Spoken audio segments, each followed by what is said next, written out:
Hello everyone. তা দেখো সকাল সকাল উঠে সমস্ত করে আগে পূজাটা করে নিলাম। পূজাটা করে আজকে মনটা অনেকটাই খারাপ। তা আশা করি সবাই ভালো আছো, আমরাও ভালোই আছি।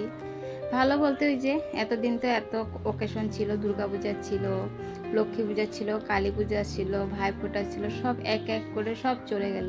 আমার ছেলের মনটাও উদাস হয়ে গেছে, কি করব।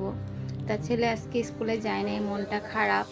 তার জন্য এই যে ছেলে দেখো এতদিন যে বোমগুলো ফুটানো হয়েছিল সেই পুরানো বোমগুলো বের করে এখন বারুদ বের করছে, বের করে তারপরে কাগজে এগুলা মানে জ্বলাবে।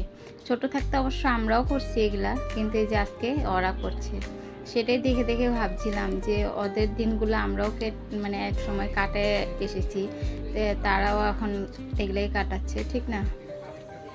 তারপরে এই যে সিধা চলে আসলাম রান্নাঘরে। রান্নার মধ্যে ছিল আজকে মাটন। তো মাটনটারে কষায় নিচ্ছিলাম, আর মাটন কষাতে অনেক টাইম লাগে। আমি তো মাটন খেতে ভালোই পাই না, তার জন্য যে আমার জন্য ডাল করেছিলাম, তার সাথে মাছ ছিল, মাছগুলো ভেজে রেখে দিয়েছিলাম। আর তার সাথে এই যে কাঁচা সিলাটার মধ্যে ছিল শসা আর লেবু।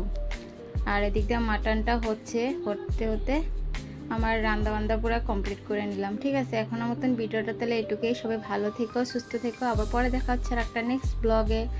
বাই, সবাই ভালো থেকো।